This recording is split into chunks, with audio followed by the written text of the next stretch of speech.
সকালে রান্না খাওয়া শেষ করেই দুপুরের চিন্তা মাথায় চলে আসে। মনে হয় দুপুরে কি রান্না করব, কি খেলে ভালো হবে, কি রান্না করলে সবাই পছন্দ করবে, আবার রান্নাটাও যেন খুব সহজে ঝটপট হয়ে যায়। হ্যালো এভরিওয়ান, আসসালামু আলাইকুম। কেমন আছেন সবাই?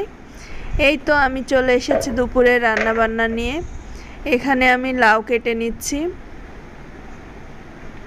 খুব সুন্দরভাবে আমি লাউটাকে কেটে নিচ্ছি। লাউটার আমি ঝোল বানাবো। লাউটা খুবই টাটকা ছিল, সুন্দর ছিল, সেই কারণে আমি টাটকাই মনে করলাম রান্না করে ফেলি।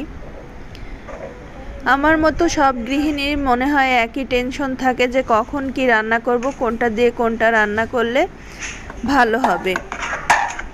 আসলে এক খাবার তো আর প্রতিবেলায় প্রতিদিন ভালো লাগে না। এই যে এখানে টাটকা সুন্দর সবজি লাভার মানুষদের খুবই পছন্দ হবে সবজি। আর এদিকে আমি শিং মাছটাকে খুব ভালো করে ধুয়ে নিচ্ছি। আজকে আমি শিং মাছ দিয়ে আর লাউ দিয়েই রান্না করব। এই তো খুবই সুন্দরভাবে আমি যতটা সম্ভব পরিষ্কার করে শিং মাছটা ধুয়ে নেওয়ার চেষ্টা করেছি। এদিকে আমি পেঁপে কেটে রেখেছি, পেঁপেটা ভাজি করব। লাউটাও কুটে নিয়েছি। যা যা রান্না করব সব কিছু আমি গুছিয়ে রেখেছি, কারণ গুছিয়ে নিলে রান্নাটা খুবই সহজে হয়ে যায়, তেমন একটা সময় লাগে না। আর রান্না করতে করতে সব গুছাতে হলে অনেক ঝামেলা লাগে আমার।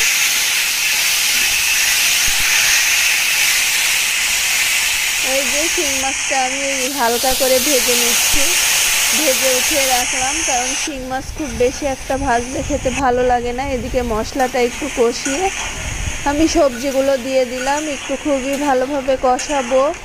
এই যে একটু কষিয়ে নেওয়ার পরে আমি মাছটা দিয়ে দেব। মাছটা দিয়ে আর একটু কষিয়ে তারপরে আমি ঝোলের জন্য অল্প করে পানি দেব, কারণ লাউ তরকারিতে খুব বেশি একটা পানি দেওয়ার প্রয়োজন পড়ে না, লাউ থেকে এমনিই পানি ওঠে।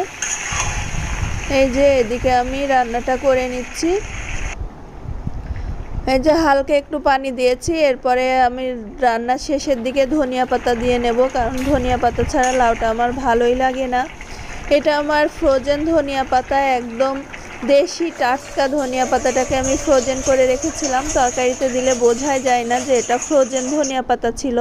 ওদিকে আমার লাউ রান্নাটা শেষ। এদিকে আমি এবার পেঁপেটা ভাজি করে নেব। পেঁপে ভাজির জন্য কড়াইতে তেল দিয়ে একটু কালো জিরা দিয়ে নিলাম, তারপরে রসুন, পেঁয়াজ, কাঁচামরিচ দিয়ে খুবই ভালোভাবে ভেজে আমি ভাপ দিয়ে রাখা পেঁপেটাকে দিয়ে খুব ভালোভাবে ভাজি করে নেব।